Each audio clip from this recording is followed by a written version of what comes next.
I'm Sanjay Rajak. Once again I'm here with respiratory system. तो आज का जो वीडियो है, इस वीडियो में हम लोग डिस्कस करने वाले हैं रेस्पिरेटरी सिस्टम. रेस्पिरेशन होता क्या है, इसका एनाटॉमी क्या होता है, फिजियोलॉजी क्या होता है. ठीक है, बिना देर करते हुए जस्ट स्टार्ट करते हैं. सबसे पहले बात करते हैं रेस्पिरेशन की. हमारी बॉडी जो है, ह्यूमन बॉडी में एनर्जी रिक्वायर होती है. हर किसी को एनर्जी चाहिए होती है. तो हमारी बॉडी में जो एनर्जी बनती है, उस एनर्जी के लिए जरूरत पड़ती है ऑक्सीजन की. विदाउट ऑक्सीजन एनर्जी नहीं बन सकती है हमारी बॉडी में.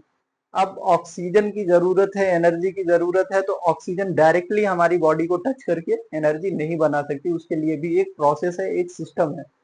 तो उस सिस्टम को, जो सिस्टम ऑक्सीजन को इन्वॉल्व करवा रहा है एनर्जी बनाने के लिए, ऑक्सीजन का एक्सचेंज कर रहा है, कार्बन डाइऑक्साइड का एक्सचेंज कर रहा है, इस सिस्टम को हम क्या बोलते हैं, respiratory system. Basically respiratory system हम यही कहते हैं, एक्सचेंज ऑफ गैसेस. इन्वायरमेंट से हम ऑक्सीजन लेते हैं और कार्बन डाइऑक्साइड जो कि वेस्ट मटेरियल है उसको हम लीव छोड़ते हैं, लीव करते हैं. तो ये जो सिस्टम बनता है इसको हम लोग बोलते हैं रेस्पिरेटरी सिस्टम. अब रेस्पिरेटरी सिस्टम की बात करते हैं. ठीक है, रेस्पिरेटरी सिस्टम की अगर बात करें तो सबसे पहले हम बात करेंगे किसकी, रेस्पिरेशन की. रेस्पिरेशन क्या है, रेस्पिरेशन, व्हाट इज रेस्पिरेशन. सो जब हम रेस्पिरेशन की बात करेंगे तो process by which O2 is taken in and CO2 is given out. Oxygen को हम ले रहे हैं और कार्बन डाइऑक्साइड को छोड़ रहे हैं. इस प्रोसेस को हम क्या बोलते हैं, रेस्पिरेशन. ठीक है, सिंपल से है कि respiration is the process of taken in O2 and CO2 is given out. Second, respiration rate क्या होता है, रेस्पिरेटरी रेट क्या होता है, कितना हम रेस्पिरेशन करते हैं. तो रेस्पिरेटरी रेट की अगर बात करेंगे तो 12 to 16 ब्रीथ पर मिनट. ये एक एवरेज रेट है. ठीक है, हर इंसान एवरेज 12 to 16 मिनट का लेता है. अब जो बच्चे होते हैं, छोटे बच्चे, बेसिकली जब बच्चा गर्भ में होता है, जब वो प्रेग्नेंट होती है, तो उस टाइम पे उसका रेस्पिरेटरी सिस्टम इतना डेवलप नहीं होता है, इतना कैपेबल नहीं होता है कि वो रेस्पिरेशन कर पाए. तो प्लेसेंटा के थ्रू ही इनका एक्सचेंज ऑफ ऑक्सीजन होता है.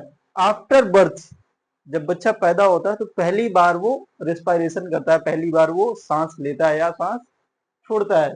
आफ्टर बर्थ ही ये प्रोसेस स्टार्ट होती है. बर्थ से पहले ये प्रोसेस नहीं होती है, होती भी है तो प्लेसेंटा के थ्रू, मदर के थ्रू होती है.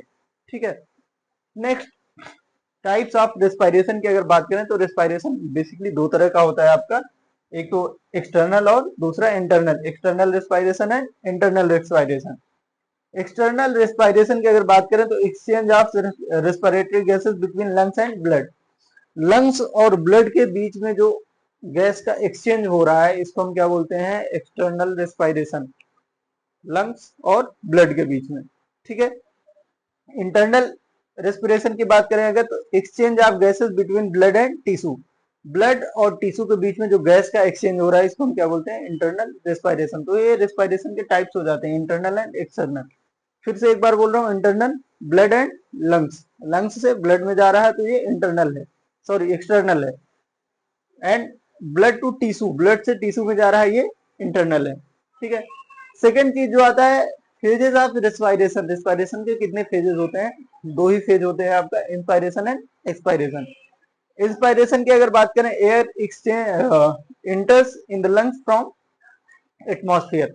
एटमॉस्फेयर से जब एयर आपके लंग्स में इंटर कर रही है तो इसको हम क्या बोलते हैं, इंस्पायरेशन. और ये एक्टिव प्रोसेस होती है. इस प्रोसेस को करने के लिए एनर्जी की जरूरत होती है, एनर्जी लगती है.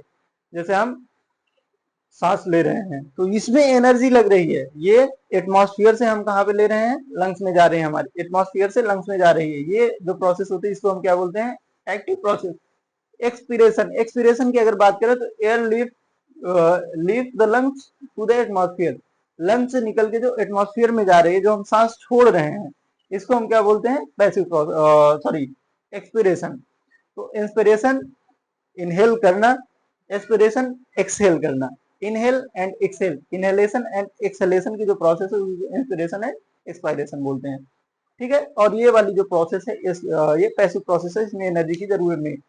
जब हम सांस ले रहे हैं एनर्जी लग रही है, लेकिन जब सांस छोड़ रहे हैं तब एनर्जी नहीं लग रही, वो आराम से सांस हम छोड़ देते हैं, इसीलिए इसको पैसिव प्रोसेस. ठीक है, ये हो जाता है बेसिक आपका रेस्पिरेटरी सिस्टम. अब आगे हम बात करेंगे ऑर्गन्स ऑफ रेस्पिरेटरी सिस्टम. जिस सिस्टम में आपको कुछ मेन ऑर्गन्स आते हैं, जिनमें सबसे पहला आपका आता है नोज.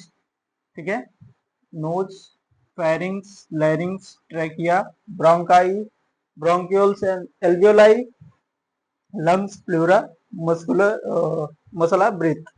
ठीक है, जैसे ये स्ट्रक्चर आप देख रहे हैं, स्ट्रक्चर पे ध्यान दीजिएगा।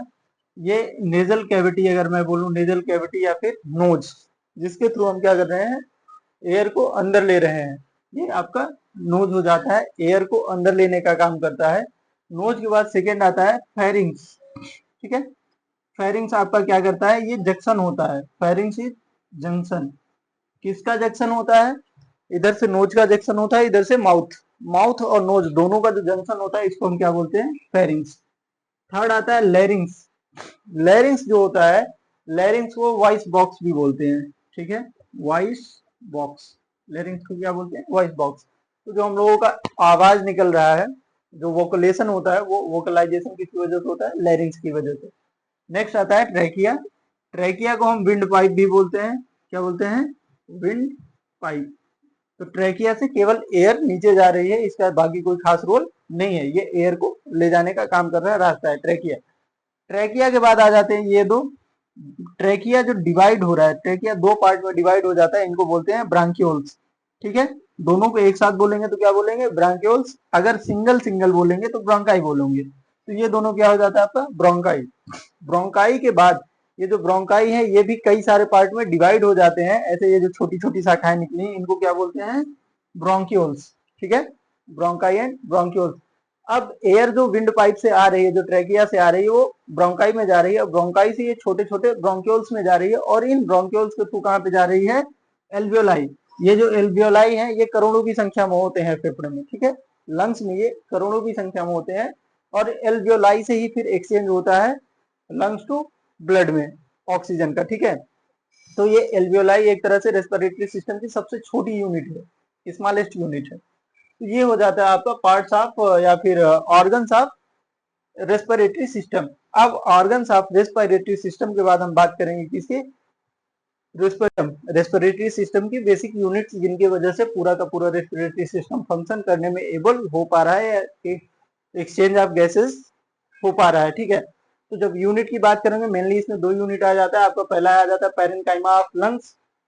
पैरेन्काइमा ऑफ लंग्स की अगर मैं बात करूं, पैरेन्काइमा ऑफ लंग्स बेसिकली आपका क्या है, पैरेन्काइमा ऑफ लंग्स की अगर बात करूं मैं, तो आपका ब्रांकियो और एलवीआई, जहां दोनों एक दूसरे से गैस का एक्सचेंज कर रहे हैं, इसी को पैरेन्काइमा बोलते हैं।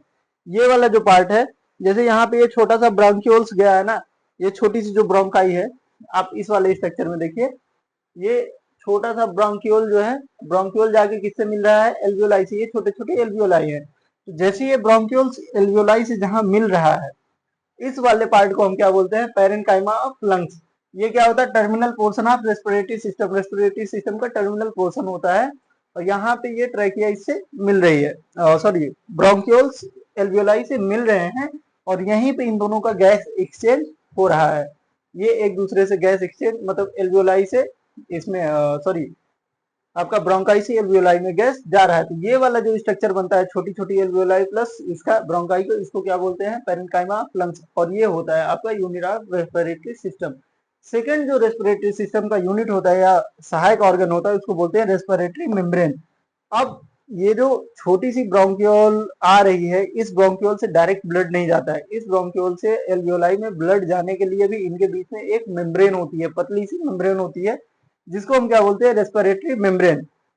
देखिए, membrane through which exchange of gases occur between alveoli and blood. Alveoli और ब्लड के बीच में जो गैस का एक्सचेंज हो रहा है, ब्लड से एल्वियोलाई में जो गैस जा रही है, या एल्वियोलाई से ब्लड में जो गैस जा रही है, CO2 या कार्बन डाइऑक्साइड, उसके लिए दोनों के बीच में एक मेम्ब्रेन है, सेलुलर मेम्ब्रेन, और ये पैसिव डिफ्यूजन के थ्रू हो रहा है। ठीक है, डिफ्यूजन के थ्रू ये प्रोसेस हो रही है, तो इस मेम्ब्रेन को हम क्या बोलते हैं, रेस्पिरेटरी मेम्ब्रेन। तो ये भी इसका इंपॉर्टेंट पार्ट है, यूनिट ऑफ रेस्पिरेटरी सिस्टम। दो होता है आपका, parenchyma of lungs and respiratory membrane. तो ये दो चीजें हो जाती हैं। इसके बाद लास्ट हम बात करने वाले हैं फंक्शन ऑफ रेस्पिरेटरी, क्या क्या फंक्शन करता है। सबसे पहला तो इसका सबसे जो इम्पोर्टेंट और सबसे मेन फंक्शन है, वो क्या है आपका, गैस एक्सचेंज। क्या होता है, गैस एक्सचेंज करता है रेस्पिरेटरी सिस्टम। सबसे पहले गैस एक्सचेंज करेगा, गैस एक्सचेंज करने के बाद सेकंड जो फंक्शन आ रहा है, warming and humidifying of air. Air को ह्यूमिडिफाइंग भी करता है, वार्मिंग भी करता है। कैसे, ठंडी का महीना है, ठंडी हवाएं हम अंदर ले रहे हैं, लेकिन हमारी बॉडी को ठंडी हवा की जरूरत तो है नहीं। बॉडी का जो टेम्परेचर है उस टेम्परेचर के हिसाब से उसको गर्म होना चाहिए। तो उसके हिसाब से हमारी बॉडी में क्या कर रहा है, एयर को गर्म करने का, वार्म करने का काम कर रहा है, या फिर अगर ह्यूमिडिफाइंग करने की जरूरत है ह्यूमिडिफाइंग कर रहा है। ऑल फंक्शन करता है, वोकलाइजेशन में हेल्प करता है। वोकलाइजेशन फेरिंग्स में बोला मैंने, वॉइस बॉक्स में बिना एयर के एक्सचेंज, बिना एयर के मतलब वोकलाइजेशन पॉसिबल नहीं है। Prevention of dust particles, dust particle से प्रिवेंट करता है। डस्ट पार्टिकल से कैसे प्रिवेंट करता है, पहली बात तो जो हम हवा ले रहे हैं, जो एयर ले रहे हैं, हमारे नोज में छोटे छोटे बाल होते हैं, हेयर्स होते हैं, तो ये क्या करते हैं, इनमें डस्ट फंस जाती है। अगर उससे भी छन के निकल गया आगे, तो आगे क्या होता है, म्यूकस मेम्ब्रेन होती है, वो डस्ट म्यूकस मेम्ब्रेन में फंस जाती है, उसके थ्रू निकल जाती है। अगर उससे भी छन के आगे चला गया, तो अंदर जो सेल्स हैं उनमें मैक्रोफेजेस सेल्स होती हैं, वो डस्ट को क्या करते हैं, इंगल्फ कर लेती हैं, और वो भी डस्ट को बाहर कर देती हैं। तो इस तरह से तो ये डस्ट से प्रिवेंशन कर रहा है। अगर इन तीनों प्रोसेस को क्रॉस करके भी डस्ट अंदर चला गया, तो जब अंदर जाता है तो कफिंग के थ्रू या फिर स्नीजिंग के थ्रू हम क्या करते हैं, डस्ट को एक्सपेल आउट कर देते हैं, बाहर निकाल देते हैं। कफिंग और स्नीजिंग। इसके बाद डिफेंस मैकेनिज्म, ऊपर वाला ही सबसे बड़ा डिफेंस मैकेनिज्म का एग्जांपल हो गया, डिफेंस में भी काम कर रहा है।